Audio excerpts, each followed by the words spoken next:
Forecast. I'm Joseph, the host of the UFC Forecast, and we're back for the early predictions and betting breakdown for UFC Singapore.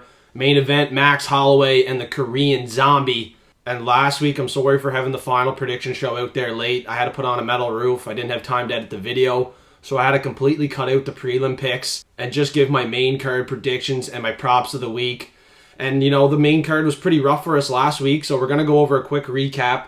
But let's recap the prelims first. I only had one wrong. And the first fight of the night, Karine Silva, Mayra Moroz. I switched my pick on that one. I had Karine Silva at the start of the week. And for some reason, I started to listen to other people in the MMA community. And I took Moroz. So that was a horrible decision by me. I just got to stick with my gut picks. Moroz got fucking finished in the first round. Karine Silva's on a fucking tear. But Natalia Silva, I was pretty high on her against Andrea Lee there. I had her by a decision. She got it done by decision. That was a clean fight for her. 30-27 across the board. And the other one on the prelims, Andre Petrosky, split decision win against Gerard Merciet. And I was on the edge of my seat, sketching the fuck out. I thought Petrosky was going to lose that. In the third round, he completely gassed out. He got taken down and controlled for a bit as well. JM3 wasn't looking too bad on the feet. Yeah, that was a close fight. A lot closer than I expected. And we got the dub, so thank fucking God for that. And the next fight on the prelims, we had the Ultimate Fighter, Brad Katona, get it done by a decision. And I had 3 fighters by a decision on the prelims, and that made me my money back, because you guys know I lost my money on the lock of the week. Aljo, fuck's sakes. But my underdog of the week, in the next Ultimate Fighter finale, Kurt Hallaba, I called that one, boys. He was getting that finish all day long. I should have made that my lock of the week, because I was so high confidence in it. And I told y'all I had a lot of confidence in Kurt Hallaba. Thankfully, the MMA gods were on my side on that one. And the next fight, the MMA gods, probably on our side again, right? Gregory Robocop, he got some shots to the back of the head on Dennis Tolulian. And they never even questioned if that was a foul or not. So clearly they wanted Robocop to win in this spot. I was super high confidence in Robocop in this spot. And he's back in the win column. Got it done by knockout. And you could have doubled up on your money there if you wanted to play it by knockout. That was likely the way to go, but a lot of people did think RoboCop could take it to the ground. He did take it to the ground, but he got the ground and pound there. So RoboCop, looking at the face-offs, I could just tell like RoboCop's way more powerful than Dennis Tolulian, and Tolulian is not going to have the strength to take this guy down or even land a clean shot that could wobble RoboCop. So I wasn't really sweating that pick there. Super high confidence in RoboCop. Can't wait to see who the UFC matches him up with next. And the other fight, to end off the prelims, I had Brad Tavares by decision. I'll pull up that bet too. It was Brad Tavares, Brad Katona, Natalia Silva by decision. That was a 10x, and they all paced their way to a decision win. Cashed that ticket for me. Chris Weidman's getting old. You know, he didn't have much to offer on the feet. He had his moments, but very low output. Couldn't get any takedowns, and that's one thing I mentioned. Brad Tavares' takedown defense is fucking phenomenal, man. It's going to be tough to take this guy down in the middleweight division. And I'm glad I had a good read on that fight because I headed in some parlays for my Patreon members. But now on the main card, this is where my read was a little off. The forecast was kind of faded here. And we started it off with Marlon Vera beating the underdog of the week by a decision. I knew that fight was going the distance. Both these fighters have only lost by a decision. And the judges all headed for Marlon Vera. I headed for Marlon Vera. It was hard to watch for me because I had Pedro and I was pretty confident in him. But in the second round, he didn't do too bad. But first round, third round, it was all Marlon Vera. And now Sean O'Malley wants a piece of Marlon Vera again. And in my opinion, that'll be a fairly easy fight for Sugar. In his first title defense, Marlon's pretty low output. He's not entertaining. And the UFC will give him winnable fights for his first couple title defenses. And if it goes the distance, the judges are definitely siding with Sugar Sean. And next up on the main card, I took Damon Blackshear to get the job done here. I thought he could possibly get the sub. That's kind of a long shot, 2 subs in 7 days. He had to make 2 weight cuts. And he was fighting Mario Batista, who's trained at MMA Lab. He looked very good, won that decision, fairly clean. But it was a close fight, man. It was a close fight, and I'm glad I took Damon Blackshear. I seen value in the underdog. But I should have played it moneyline, not by submission. That was my only mistake. Unfortunately, Blackshear just didn't have enough in the tank to get the job done, but he looked good in attempting it. He had 4 to 7 takedowns, 3 minutes control time. He kept it competitive on the feet, and both these fighters have a great future in the bantamweight division. I can't wait to see who they get matched up with next. And next up, we had Ian Gary dominate Neil Magny and just pieced apart his legs. I thought they were going to stop that with the fucking leg kicks. Neil could hardly walk on that leg, man. On the feet. Ian Garry doubled up the strikes. That was just a clinic, absolute clinic for the Ireland-born Ian Garry. And yeah, he's going to be a problem for that welterweight division, especially with Gilbert Burns in his corner.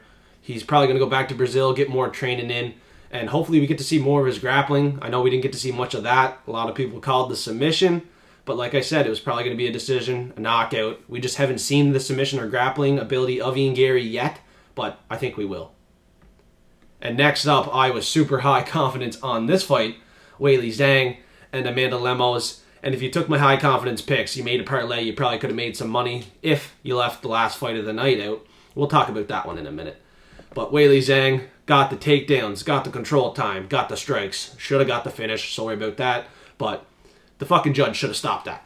Like, she had her in a crucifix, she was beating the shit out of Amanda Lemos. Lemos did have power on the feet, we've seen some of that. But it was never enough to beat Weili Zhang, I don't think, unless it was a lucky, fluky shot. Weili Zhang was dominating that fight start to finish, 50-43, 50-44, and then one judge had it 49-46. Complete domination for Weili Zhang. And now we'll talk about the lock of the week. And my lock of the week this week, I haven't picked one yet because I want to pick an underdog. I want to give you guys some value. So I might have to do a second video midweek just on the locks and dogs because I don't have a lock or dog yet this week because fucking my locks have been mediocre at the least. They actually have been quite shit. Aljamain Sterling, you know, he fought a terrible fight against Sean O'Malley in the second round there. When he got knocked out, he was just storming him with shots and he was open for that fucking counter strike. And Sugar Sean landed it clean, just like Conor McGregor. And I know it was an early stoppage, but Aljo was hurt.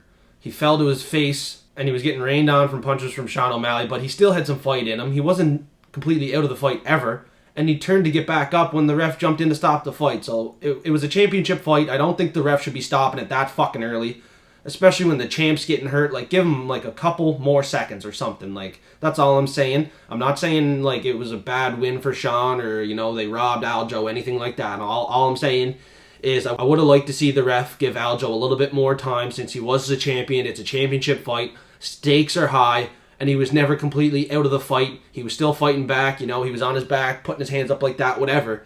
But he turned to get back up. I would have liked to see a couple more seconds out of that fight. Good win for Sean O'Malley. This guy's going to get promoted out the ass for the UFC, and that was a clean-ass counter-strike. Perfect shot by Sean O'Malley. He 100% does deserve this title. And, you know, I just feel like an idiot for locking in Aljo. I never, ever picked Aljo before. I never put money on Aljo before. And the one time I did, I went heavy. I had him in parlays. And he fought a terrible fight. And he was a fucking clown, just like I knew he was. So, you know, probably won't be putting my money on the Funk Master ever again. And I was even telling the boys that I was watching the fights with, like, I should cash out of this bet. I had the cash out option. I fucking didn't. I just rode with it. And it absolutely stung when I seen Sterling get dropped. But we're going to make our money back at UFC Singapore because this is low-key a pretty decent card. All these fighters have fought in the UFC before. I thought they were going to feed us a bunch of low-level Asian regional scene guys that don't have much UFC experience, but there's some pretty good fighters on this card. There's some pretty good spots for betting on this card. And I'm ready to fucking make it rain out in Singapore. Let's fucking get it. And we're going to start it off with the prelims this time. We have been starting it off with the main card the last couple weeks, but there's some fights here on the prelims that I want to break down right away. And we're going to jump in with the first fight of the night, SeungWoo Choi and Jarno Errens. And this is a featherweight fight. And last fight, SeungWoo Choi had a double knockdown with Michael Trizano, but then he ended up getting knocked out. So he does have hands. He's a wild striker. He loves to fucking fight. And so does Jarno Errens. In his fight against William Gomes, he made it a majority decision, but he was pretty low output. But he had a submission attempt in that fight, and it was pretty fucking deep. And in this fight, wouldn't surprise me if he could find the submission. But I kind of do like SeungWoo Choi to get it back in the win column here. He has some good kicks. He's a technical striker. And Choi's only 2 years older than Errens. I think he's more seasoned to this point. His debut fight was against Movsar Evloev. He did defend some takedowns quite well, but he lost a unanimous decision in that one, and he did get taken down, obviously.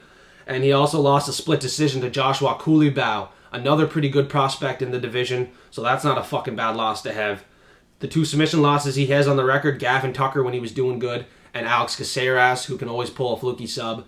And then he lost to Trizano there in the last one by knockout, but he has been fighting the better competition. He has a big win over Julian Erosa in the first round, and he also beat Yusuf Zalal by a decision. And that Yusuf Zalal fight, I see it going the same way. I think Choi can just beat him by a decision here, 15 minutes. Errens is going to be tough. He's durable. I think he can last for 15 minutes for sure. Like I said, his last fight against Gomes had him in some deep waters on the ground.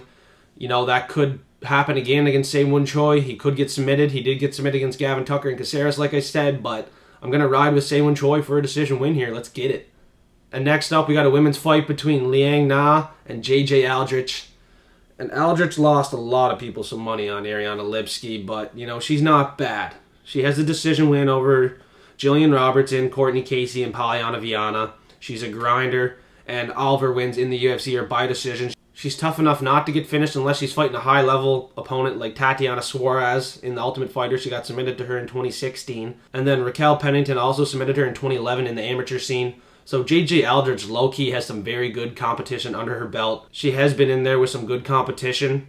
I know she's been low IQ. She has a knockout loss to Berber, submitted to Blanchfield, and also has a split decision loss to Sabina Mazo. She has been making it tough to call her fights, but as a 118 favorite, it's hard to go against her here. It really is. It's going to be an easy decision win, and that's how I'm going to look to play it. Probably have it by a single bet if there's any value in it, because she's not going to finish her. And Liang Na, who has pretty much all finishes, only 2 DQ wins, the rest are all finishes, will not find the finish here. She has fought very low-level competition. She's 0-2 in the UFC, and they're not lining her up to win this fight. This is not an Asian fighter they want to get in the win column. She shoots sloppy-ass takedowns. Her last win was against an 0-1 opponent, and I don't see one indicator that Liang Na has a chance to win in this fight. If you guys think she might have a chance, let me know why in the comment section below, because I'd love to hear it. And next up, we got a welterweight fight between 2 prospects. Billy Goff, coming from the Contender Series. He's been off for a year, and he knocked out that Jewish fighter that beat up the internet troll at Extreme Couture. And he beat him in the first round, too. So just completely dominated him. He has 6 knockouts, 2 decision wins. He's relentless with his takedowns. He has great top control. And Yusaku Kinoshita's last loss was against Adam Fogett. I don't think too highly of Adam Fogett. Fogett had 4 takedowns in that fight. Kinoshita did get back to his feet, but he ended up getting knocked out. So his chin is questionable. Billy Goff's going to hit fucking hard in this fight. Can take him down with great top control. I think he's going to get a ground and pound knockout here. Billy Goff as an underdog. So he's going to be the pick for now. I was high confidence on Yusaku Kinoshita in that Adam Fogett fight. I did think very highly of him. I think he does have potential, but Billy Goff, he's been off for a year. I assume he's been training. I watched an interview on him last night. He's ready to go here. And I believe if Billy can get past that early firefight from Yusaku Kinoshita, it's his fight to win for sure here. Yusaku Kinoshita, he's a first-round guy. 5 out of 6 wins in the first round. 100% finish rate. So if this fight goes late, Billy Goff's going to drown him. And next up, we got the 4th fight of the night on the prelims. Song Kenan and Rolando Bedoya. And Bedoya is a pretty big favorite here. A lot of people are high confidence on him after a split decision loss to Chaos Williams. He attacked the leg kicks, showed his durability and toughness, and I'm picking him too. I'm going to pick him too. I'm going to have him in parlays. Kenan Song did drop Ian Gary. We got to be aware of that. He dropped Ian Gary. He has serious power, but his IQ is bad. And I believe he did make a switch of gyms to Killcliff FC, if I'm not mistaken, so he could get a little bit better in there. His IQ could be improving, but Rolando Bedoya is too durable. If he looked that good in his debut, I believe he's going to come in here and shine, man. I really do. He has some finishes on the record, 4 knockouts, 3 submissions, but he can normally dominate a decision. He has 7 decision wins, and this is a 3-month turnaround for Bedoya. I really like that. He's staying active. Kenan Song has been off for 5 months now. As I said, I think he's switching gyms, stuff like that. He's going to be sorting out some cobwebs. I don't think this is a good fight for him against a 26-year-old who's going to be a lot faster in there, man. Accurate with the punches, forward pressure, great gas tank. Like I mentioned before, great chin. There's so many reasons why to bet Rolando Bedoya and why I think he's a safe pick this week. And like I said, Kenan Song does have that knockout power. It's one-punch knockout power. I wouldn't be against betting him by knockout, but I'm fairly confident this week in Bedoya. He's going to be on some parlays for my Patreon members. And next up, we got a fight that I'm going to stay away from 100%. It's a middleweight fight, and it's priced $190 right now. Chidi and Njokuani against Michal Oleksiejczuk. And last time, Chidi was my lock of the week, and the Bang Bang lost a split decision to Albert Duraev. He just couldn't get the job done. He was so close. I arguably thought he should have won, but, just wasn't enough. And in this fight, a lot of people are going to forget that Michal Oleksiejczuk is originally a light heavyweight. So, He's going to be fast. He's going to hit heavy. And I don't like that for Chidi, man. I don't fucking like that. Michal Oleksiejczuk's last fight was against Kai Brahalo, and that was a bad fight for him for his first fight in middleweight. It was a mismatch. He was obviously going to get submitted in that one. Kai Brahalo is the real deal in middleweight. And Michal Oleksiejczuk was relying on that knockout heavily. He has 13 knockouts, 10 of them in the first round. He does have 4 decision wins, but his latest was over Modestas Bacchus by split decision. Most recently, Oleksiejczuk's wins are coming by KO. His last 3 are round 1 KOs against Brundage, Alvey, and Gamzatov. Chidi knocked out Dusko Todorovic and Marc-Andre Barrio in round 1. And I kind of hold more value in those 2 wins rather than Oleksiejczuk's 3 wins. So I gotta stick with the side of Chidi Bang Bang. Like, I don't want to. I really don't want to, because he fucked me last time with Albert Duraev on that split decision. But he's a very powerful striker with a 62% strike accuracy. And as we've seen in that RoboCop fight, Chidi's very dangerous. He split RoboCop open.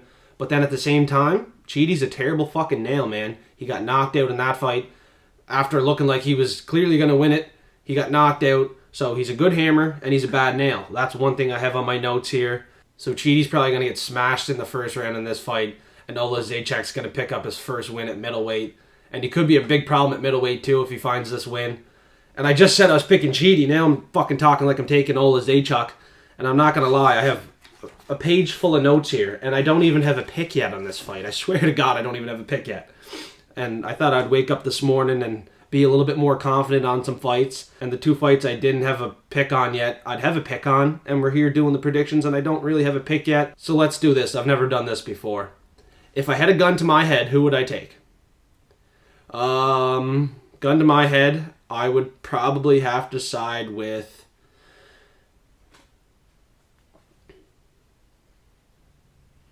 Yeah, I'm not going with Chidi. Give me Michal Oleksiejczuk here, 6 years younger. Coming down from light heavyweight, like I said before. He's going to be fast. He's going to hit hard. The only problem is he doesn't have the reach advantage here. He's going to be lacking 6 inches in this fight. Hopefully being the younger fighter is going to help him out a lot in this fight, have the better gas tank and get the job done.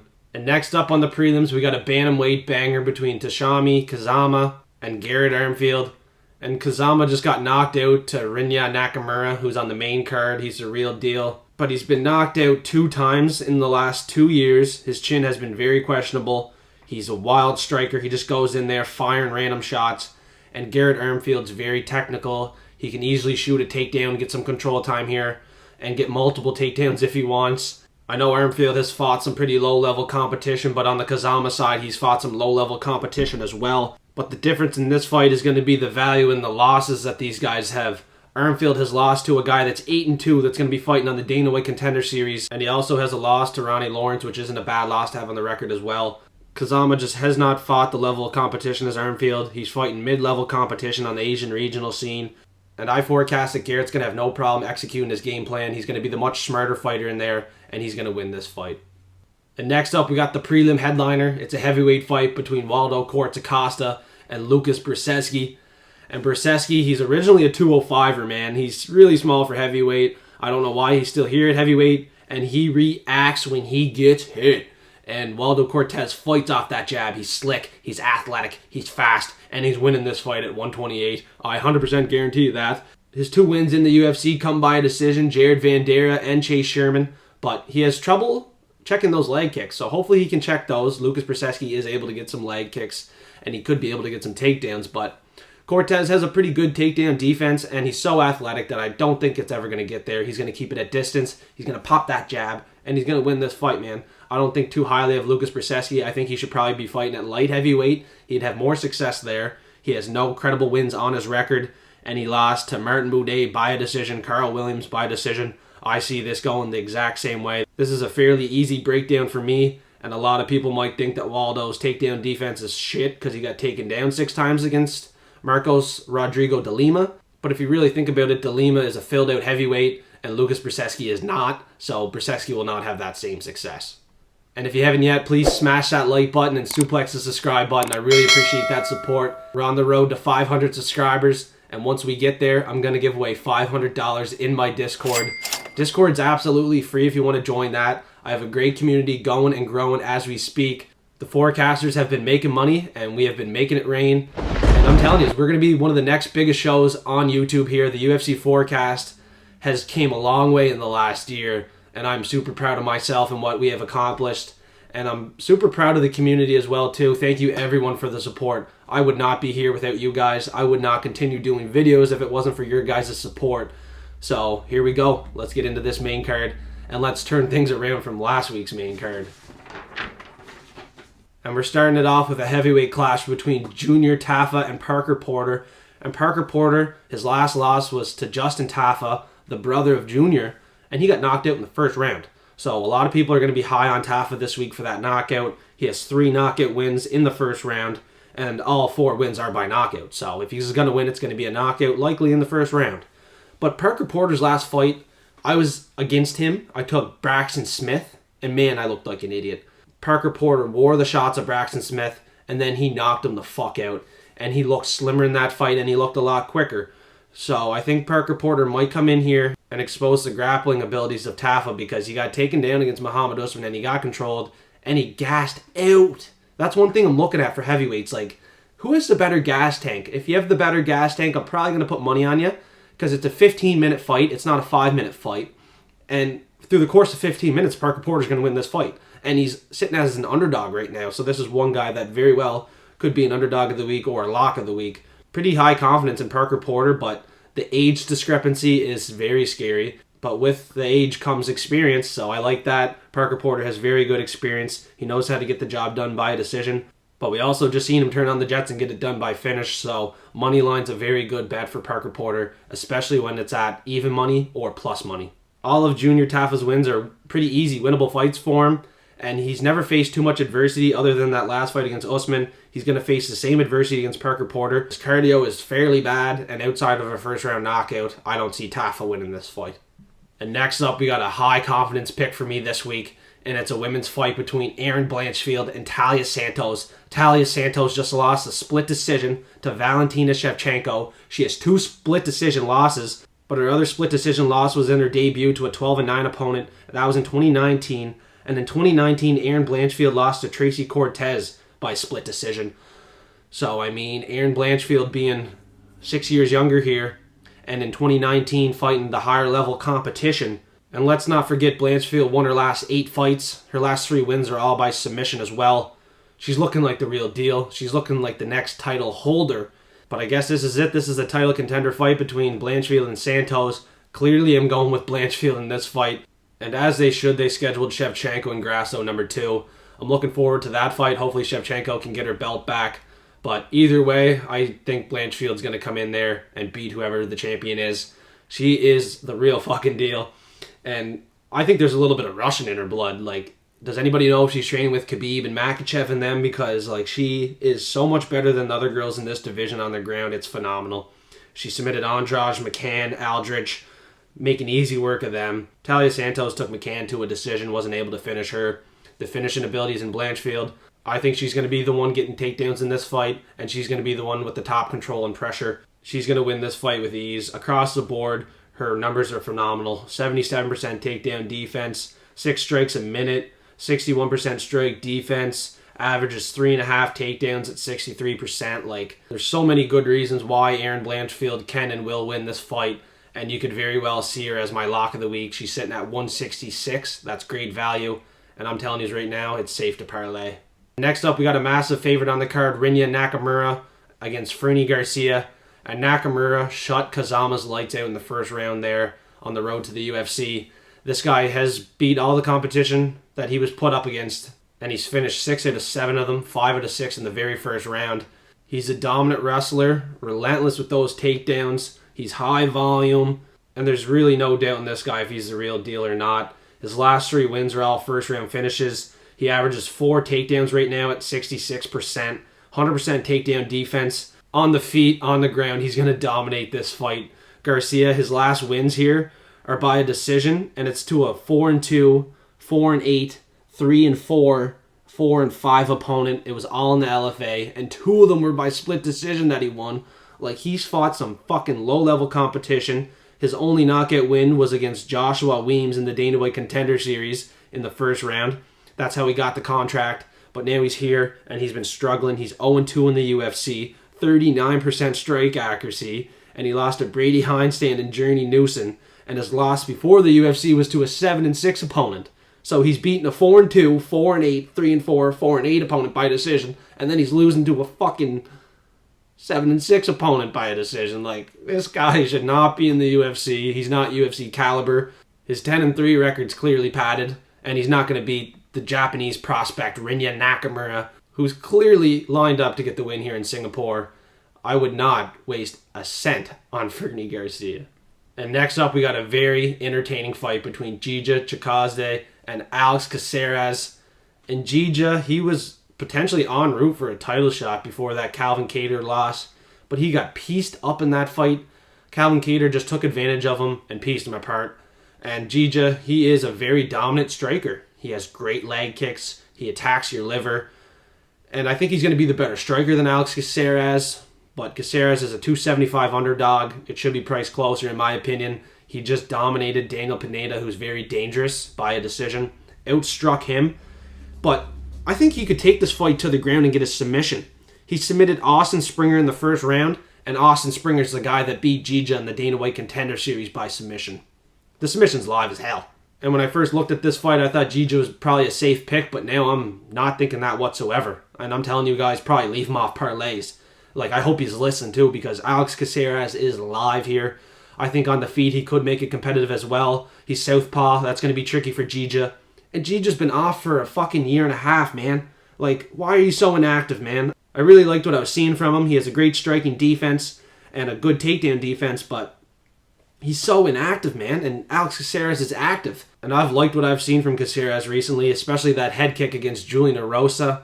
You know, this guy's tricky to fight against, and I could see him cashing as an underdog. So you're going to have to stay tuned if I'm going to make him my underdog of the week or not yet. For right now, I actually think I will make him my pick. Before I started this show, I was on JJ, but now that I'm breaking it down, I'm on the Caceres train here. He has a decision loss by split to Yair Rodriguez, and, you know, the experience alone is going to get him the win here. I truly think Bruce Leroy might come in here and just style on JJ, and a lot of people are not going to expect it. And next up, we got a rematch in the co-main event between Anthony Smith and Ryan Spann. And Anthony Smith, his last win was against Ryan Spann in the first round by sub. He's only lost 2 fights since then.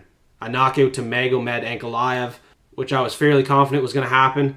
And then Johnny Walker beat him by a decision, and I was confident Johnny Walker was going to beat Anthony Smith. So his last 2 losses, I knew he was going to lose those fights. And in this fight, like, I don't know how he's an underdog here. Can anybody explain it to me? Because he just submitted Ryan Spann in the first round, so we know he can survive the power early. And we know he's a better grappler, and he can get the sub. Ryan Spann's probably shitting his fucking pants. He just got subbed to Nikita Krylov, for Christ's sake. The only thing he's really done was knock out Dominic Reyes after a long layoff, and Reyes' chin's gone to shit. So I don't know how much credit I'm giving Ryan Spann. I know, like, on previous predictions, I probably gave him a little bit more credit than he deserved. I was super high on the sub against Krylov, and then he got subbed. So I do a terrible job predicting Ryan Spann fights. Like, just looking at his record, he beat Dominic Reyes, Kutalaba, and Serkinov, and beat Alvey by split decision. But then he lost to Carl Robertson by knockout in the first round, and then he got submitted to Krylov and Anthony Smith and lost the decision to Trevin Giles. I have a very tough time predicting Ryan Spann fights. His last 6 fights all ended in round 1, and he's 3-3, so he's only won 50% of his last 6 fights. So he's won 3 in the first round and lost 3 in the first round, and that's clearly the reason why I have a tough time predicting Ryan Spann fights, because he's a first-rounder bust fighter, and you don't know if he's going to fucking come out there hot in the first round and get the job done, or he's going to come out there and look like shit in the first round and get finished. So I'm going to stick with Anthony Smith getting another sub win here in the first round, or the second or third, or even just winning it by a decision. I don't know. Underdog money sounds pretty good on Anthony Smith. What do you guys think? And next up, we got the main event between Max Blessed Holloway and the Korean zombie Chan Sung Jung. And Chan Sung Jung, he had to take some military service, mandatory military service, and he was in the prime of his career, so that kind of sucks for him. But he lost to Brian Ortega, Yair Rodriguez, Alex Volkanovski, and he was knocked out by Volkanovski in the 4th round and knocked out Yair in the 5th. And Max Holloway beat Yair by a decision, and Holloway knocked out Ortega in the 4th round, so he's clearly going to be the better fighter in this fight. and he knocked out Jose Aldo twice, and Aldo knocked out Korean Zombie. So the guys that are beating Korean Zombie are getting beat by Max Holloway. Max Holloway can beat pretty well anyone in the division that's not Alexander Volkanovski. His last 3 losses were 3 decisions to Volk. One of them was a split decision, and some people thought he could have won that fight or did win that fight. And I'm calling it right now. We're going to see another fight between Holloway and Volkanovski. Holloway is literally 31 years old. He still has so much left in the tank, and he should be a champion. He's going to be the more technical, accurate striker with high pressure, high volume, and he's the best boxer in the UFC, as he said, and I kind of agree with him. His hands are phenomenal. Korean Zombie's 36 years old. This is coming to the end of his career, and this would be a good time to hang them up in Singapore in front of a good crowd. So, you know, Korean Zombie's tough. He can definitely last to a decision, but Holloway's going to be putting on that volume. It wouldn't surprise me if Holloway can find that KO, maybe a doctor stoppage, or it could be a situation where Max is landing too much, too accurately. Korean Zombie's not responding, and the ref just stops it by TKO. And I have Max winning this fight 100%. His last 4 wins were by a decision, so I'm just having a tough time figuring out if it's going to be the knockout or decision.